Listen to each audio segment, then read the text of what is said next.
యోహాను రాసిన ప్రకటన గ్రంథము 18వ అధ్యాయము. అటు తరువాత మహాధికారము గల వేరొక దూత పరలోకము నుండి దిగివచ్చుట చూచితిని. అతని మహిమ చేత భూమి ప్రకాశించెను.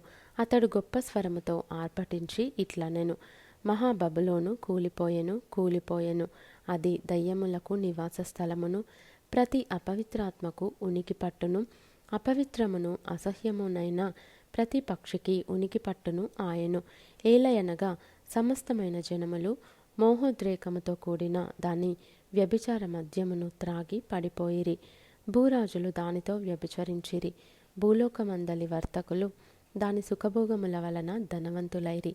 మరియు ఇంకొక స్వరము పరలోకములో నుండి ఈలాగు చెప్పగా వింటిని, నా ప్రజలారా, మీరు దాని పాపములలో పాలివారు కాకుండునట్లును, దాని తెగుళ్లలో ఏదియు మీకు ప్రాప్తింపకుండునట్లును దానిని విడిచి రండి. దాని పాపములు ఆకాశమునంటుచున్నవి. దాని నేరములను దేవుడు జ్ఞాపకము చేసుకొని ఉన్నాడు. అది ఇచ్చిన ప్రకారము దానికి ఇయ్యుడి. దాని క్రియల చొప్పున దానికి రెట్టింపు చేయుడి.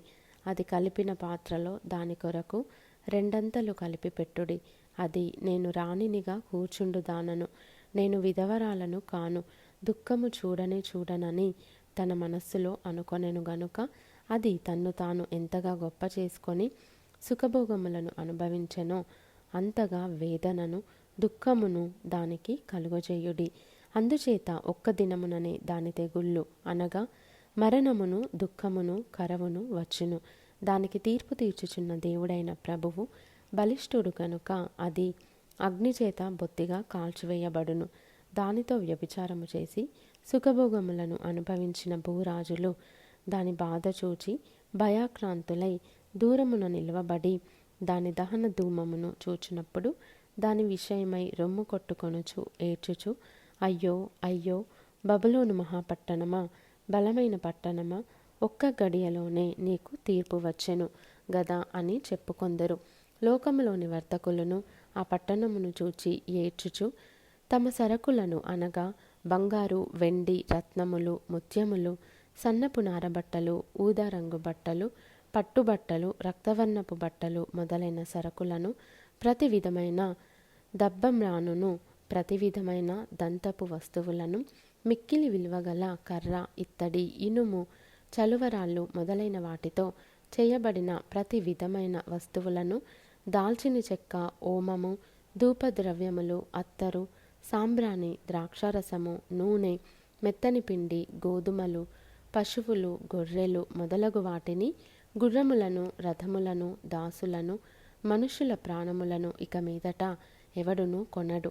నీ ప్రాణమునకు ఇష్టమైన ఫలములు నిన్ను విడిచిపోయెను. రుచ్యమైనవన్నీయు దివ్యమైనవన్నీయు నీకు దొరకకుండా నశించిపోయినవి. అవి ఇక మీదట కనబడనే కనబడవని చెప్పుకొనుచు దాని గూర్చి దుఃఖపడుదురు. ఆ పట్టణము చేత ధనవంతులైన ఈ సరకుల వర్తకులు ఏడ్చుచు దుఃఖపడుచు, అయ్యో అయ్యో, సన్నపు నారబట్టలను, ధూమ్ర రక్తవర్ణపు వస్త్రములను ధరించుకొని బంగారముతోనూ రత్నములతోనూ ముత్యములతోనూ అలంకరింపబడిన మహాపట్టణమా, ఇంత ఐశ్వర్యము ఒక్క గడియలోనే పాడైపోయెనే అని చెప్పుకొనుచు దాని బాధను చూచి భయాక్రాంతులై దూరముగా నిలుచుందురు. ప్రతి నావికుడును, ఎక్కడికైనను సబురు చేయు ప్రతివాడును, ఓడవారును, సముద్రము మీద పనిచేసి జీవనము చేయు వారందరూ దూరముగా నిలిచి దాని దహన ధూమమును చూచి, ఈ మహాపట్టణముతో సమానమైనదేది అని చెప్పుకొనుచు కేకలు వేసి తమ తలల మీద దుమ్ము పోసుకొని ఏడ్చుచు దుఃఖించుచు, అయ్యో అయ్యో, ఆ మహాపట్టణము, అందులో సముద్రము మీద ఓడలు గల వారందరూ దాని అందలి అధిక వ్యయము చేత ధనవంతులైరి, అది ఒక్క గడియలో పాడైపోయెనే అని చెప్పుకొనుచు కేకలు వేయుచుండిరి. పరలోకమా, పరిశుద్ధులారా, అపోస్తలులారా, ప్రవక్తలారా, దాని గూర్చి ఆనందించుడి.